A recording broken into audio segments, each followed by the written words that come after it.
Hello students, welcome to the third part of consumer behavior. This is HD Pawar, lecturer, Department of Economics, Gokte PU College of Commerce and Science, Belgaum.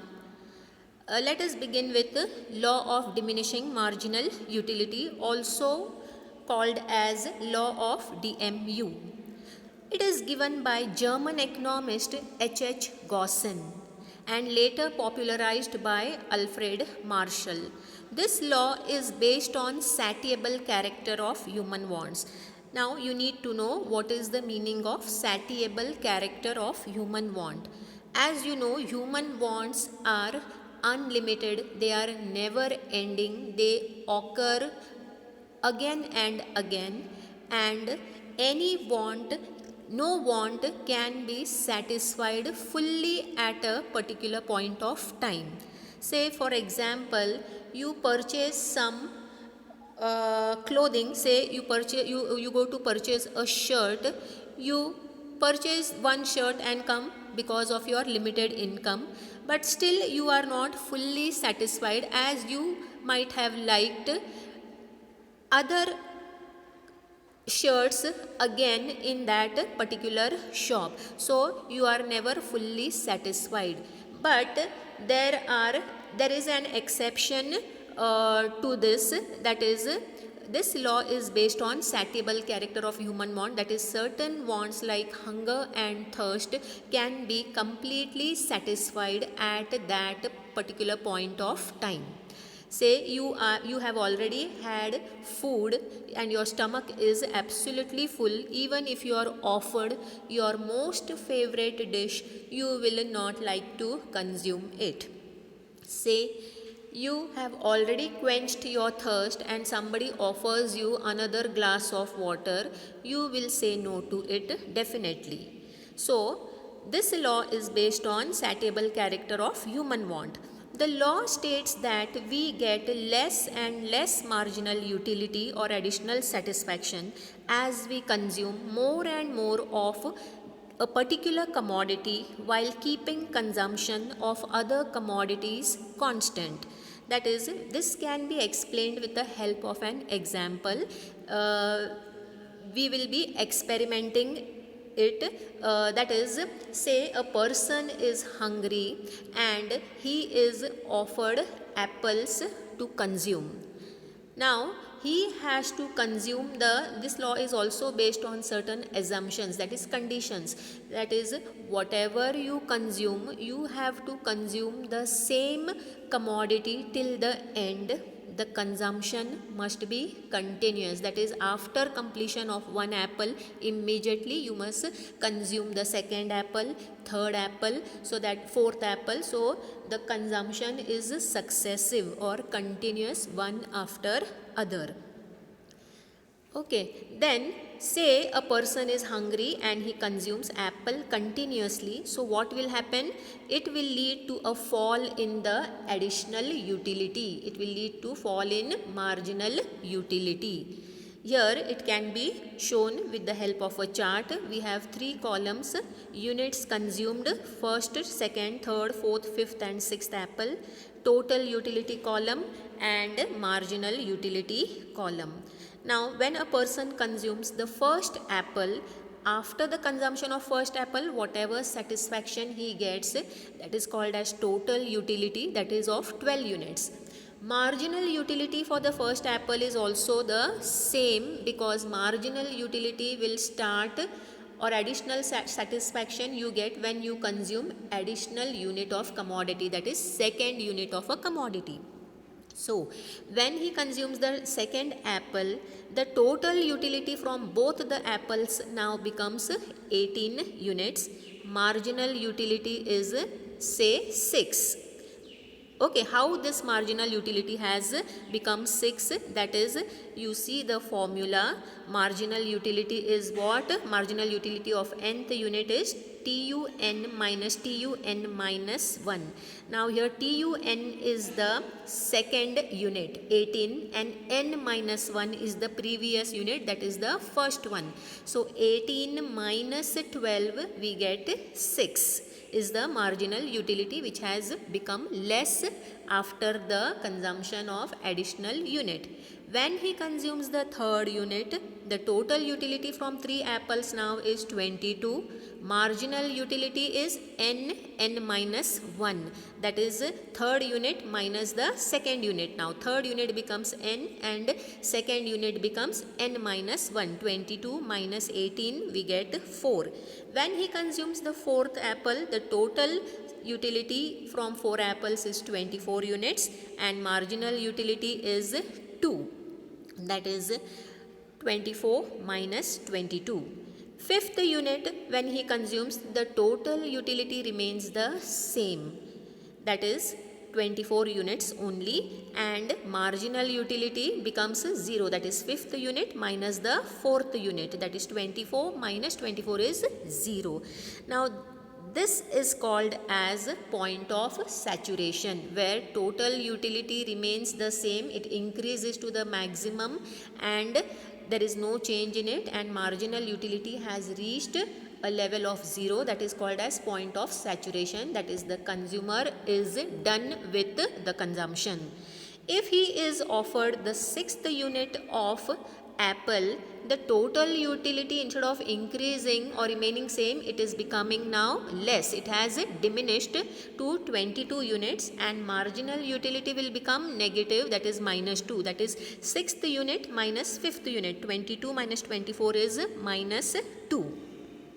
So here we see that with the given example, it is proved that the total utility will go on increasing up to a limit, then it remains the same and then starts diminishing, whereas marginal utility column, you see, it is diminishing right from the first. It reaches a point of saturation, that is 0, and it becomes negative. Now just see how do we calculate TU. We have dealt with it in the last class. TU is a summation of MU. You see the MU column, 12 plus 6 plus 4 plus 2 plus 0 minus 2 will give you the total utility of the sixth unit, that is 22 units. So TU is a summation of marginal utility. And of course, how you calculate marginal utility of nth unit? TUN minus TUN minus 1. As I told you about the assumptions, the goods consumed are same. If a person starts with the consumption of apple, for example, he has to continue with the consumption of apple till the last unit of consumption. Consumption must be continuous, that is, it must be successive. He must continuously consume it one after other. He cannot say, I will consume 2 in the morning, 2 in the afternoon and 2 in the evening. No. Consumer is a normal person. The experiment to be done on a person should be a normal person. He should not be a drunkard or abnormal person. The experiment will not work on him. Utility can be counted in numbers. Here we are assuming utility or satisfaction level can be counted and measured in terms of numbers. Therefore, this law is based on cardinal utility analysis. Then there are certain limitations to it. It does not apply to money. See, how much ever money a person may have, he will never be satisfied. At any point of time, he will still want to earn more and more. That is, his marginal utility goes on increasing with additional earning of money. So it is a limitation. Hobbies. Say a person may have hobby of stamp collection or visiting places, new places. So the more the new stamps he collects or new coins he collects or more places he visits, his marginal or additional satisfaction goes on increasing. So it is a limitation. Then habits also, say a drunkard person or a smoker, the number of pegs he may have, he will start getting more satisfaction. Or a smoker, if he is a chain smoker, how much ever he smokes, it won't make any difference to him. His marginal utility will not come down. So hobbies, habits or money, these are the limitations to this law. Now this is a textbook diagram which is shown. Let me explain the same diagram here properly. We measure the number of units of apples consumed on x-axis, and on y-axis we measure the utility.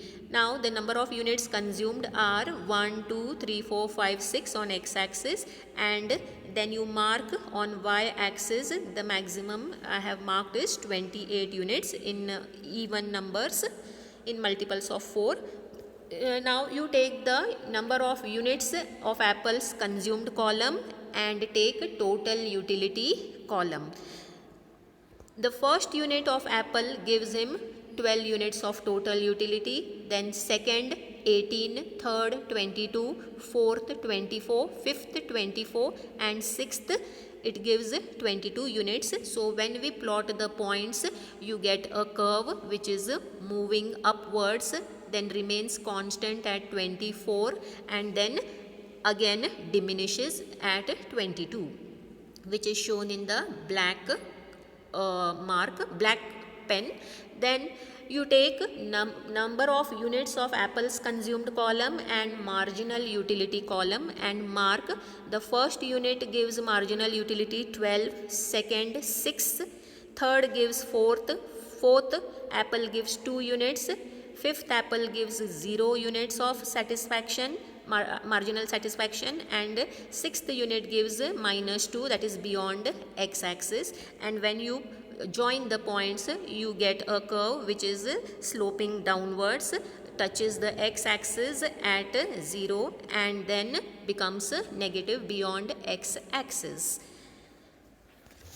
Okay, so here when at the fifth point of consumption, fifth unit of consumption, when total utility is maximum 24 units, marginal utility is 0, that is we have joined it vertically and that shows point of saturation. And if he consumes the sixth apple, the total utility is diminishing, and when TU diminishes, marginal utility is becoming negative. So, we prove that the law says as a consumer consumes the same commodity more and more, he will get less and less additional satisfaction or marginal utility from that commodity.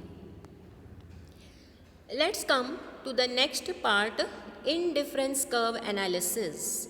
Now, indifference curve analysis or IC is based on ordinal utility analysis. That is what ordinal utility analysis says, that utility cannot be counted in numbers. It can only be measured in terms of preference. This is better than that or that is better than this. It shows how do we define an IC. If you are clear with the concept of budget line, you will be able to understand IC very clearly. IC shows all the possible combinations or bundles of two goods on the curve that he can consume, which gives him same level of satisfaction on the curve, so that he is indifferent to any bundle he consumes. Now, within the given budget line, given market prices, consumer purchases certain combinations of goods, and whichever combination he selects, they lie on the same curve. That is called as IC curve. And why is it called indifference? Because any combination he may choose on that point, it will give him same level of satisfaction. He may choose 3-1 or 1-3 or 2-2. This will, which is in his budget line and under given prices, any combination he selects, it will give him the same level of satisfaction. So he is indifferent. It does not make any difference to him whichever combination he may select. The features of indifference curve. IC is A downward or a negative sloping curve from left to right. Now we always measure good 1 on x-axis, good 2 on y-axis, and we have drawn a free curve, that is a downward sloping or negative sloping, named IC. Why is it always downward sloping? Because as he increases the consumption of good 1, he will have to sacrifice or decrease the consumption of good 2 units. He cannot increase good 1 and good 2 at the same time because of limited budget or limited income. If he wants more of one good, he will have to sacrifice good 2. So we get a downward sloping negative curve.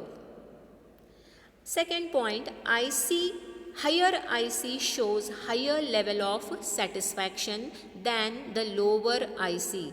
Now in the diagram, good 1 is measured on x, good 2 on y axis. Then we have shown two different indifference curve. Lower IC is IC1, higher IC is IC2. On IC1 we have taken a point, a combination say R, and on IC2 we have shown a point S. Now here higher IC gives higher level of satisfaction. Now IC1 is lower than IC2. Consumer will always want to choose, a rational consumer will always want to choose a higher IC provided his budget allows him. If his budget is low, he will stick to IC1. If his income increases, then he will shift to IC2. As a consumer income increases, he can buy more goods. He moves to a higher indifference curve. Point S on IC2 gives more satisfaction than point R on IC1. A rational consumer always prefers higher level of IC to get higher level of satisfaction. Why higher level of satisfaction? Because IC2 will offer him, on point S will offer him more goods of both good 1 and good 2 than point R. Third point, two ICs never intersect each other. Now here in the diagram we have shown two ICs are intersecting each other. Now we have seen in the previous feature that higher IC shows higher level of satisfaction, lower IC shows lower level of satisfaction. But here two different ICs are intersecting at a point A, which shows that both the ICs at point A are giving same level of satisfaction, but that is unrealistic because point B on IC1 shows lower level of satisfaction, point C on IC2 shows higher level of satisfaction, but these two ICs are intersecting at a point A which shows same level of satisfaction, and two different ICs never show same level of satisfaction, they show different level of satisfaction. Fourth point, an IC curve must always be convex to the origin and not concave. Now see the first diagram, good 1 measured on x, good 2 on y axis. From the origin, that is from 0, you see the curve is convex. It is downward sloping. Here in the next diagram we see the curve is again downward sloping only, but it is concave to the origin. Now as convex shows MRS is decreasing, if it is concave it means MRS is increasing, which is unrealistic. Now MRS we have dealt with it in the previous session, that what is MRS? Marginal rate of substitution, that is how much a consumer will be ready to sacrifice good 2 to increase 1 unit of good 1. So when a person consumes same commodity again and again, his marginal utility is going to become less. We have seen in law of DMU. So as he increases good 1, then his marginal utility starts becoming less, so he will be ready to sacrifice less of good 2. So MRS is diminishing. In the other diagram, here it shows MRS is increasing, which is unrealistic. So, for today's session, we shall stop here. Thank you.